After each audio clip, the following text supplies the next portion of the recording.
आज भले ही भारत दुनिया की सबसे अधिक आबादी वाला देश हो और चीन उससे कुछ ही पीछे, लेकिन आने वाले वर्षों में जनसंख्या की तस्वीर पूरी तरह बदलने वाली है। प्यू रिसर्च की एक रिपोर्ट बताती है कि भारत अब लंबे समय तक युवा देश नहीं रहेगा। जनसंख्या वृद्धि की दर में पहले ही गिरावट आ चुकी है और ये गिरावट आने वाले दशकों में और तेज होगी।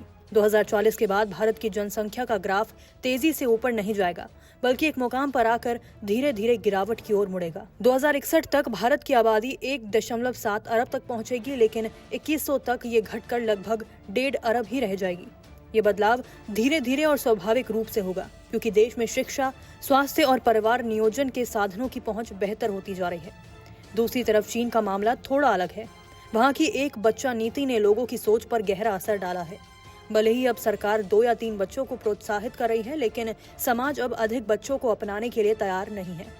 इसका नतीजा ये होगा कि 2100 तक चीन की जनसंख्या महज 63 करोड़ रह जाएगी, यानी भारत की तुलना में आधे से भी कम। अब बात करें अमेरिका की, तो अमेरिका की जनसंख्या धीमी लेकिन स्थिर गति से बढ़ेगी। 2100 तक अमेरिका की जनसंख्या 42 करोड़ तक पहुंच सकती है, लेकिन दुनिया का तीसरा सबसे बड़ा आबादी वाला देश नहीं रहेगा।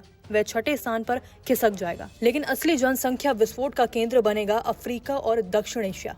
प्यू रिसर्च के अनुसार 2100 तक दुनिया की जनसंख्या वृद्धि में 60% हिस्सेदारी सिर्फ 5 देशों की होगी, जिनमें कांगो, इथियोपिया, नाइजीरिया, पाकिस्तान और तंजानिया शामिल हैं। इन देशों में जनसंख्या नियंत्रण की कमी, उच्च प्रजनन दर और अपेक्षाकृत युवा आबादी उन्हें भविष्य में जनसंख्या के लिहाज से विश्व के प्रमुख देशों में शामिल कर देगी। विशेष रूप से पाकिस्तान की बात करें तो वहाँ की तेजी से बढ़ती जनसंख्या भारत और पूरे दक्षिण एशिया के लिए एक बड़ी चुनौती बन सकती है। गरीबी, अशिक्षा और सामाजिक सांस्कृतिक कारणों से जनसंख्या नियंत्रण कार्यक्रम वहाँ सफल नहीं हो पा रहे हैं। अंत में एक और चिंताजनक पहलू उभर कर सामने आता है। दुनिया की उम्र बढ़ रही है। 2100 तक दुनिया की औसत आयु 42 साल हो जाएगी, जो आज 31 वर्ष है। इसके अलावा अनुमान है कि करीब 2.4 अरब लोग 65 वर्ष या उससे अधिक उम्र के होंगे। ये एक नई तरह की चुनौती होगी, न सिर्फ अर्थव्यवस्था और स्वास्थ्य तंत्र के लिए, बल्कि समाज के हर स्तर पर। जहां भारत और चीन जनसंख्या के संतुलन के नए अध्याय की ओर बढ़ रहे होंगे, वहीं अफ्रीकी और दक्षिण एशियाई देशों में जनसंख्या विस्फोट और युवा आबादी वैश्विक शक्ति संतुलन को पूरी तरह बदल सकती है। यही नहीं, उम्र दराज होती दुनिया को नई नीतियों और सोच के साथ भविष्य के लिए तैयार होना होगा। नमस्कार, मैं हूं मानक गुप्ता।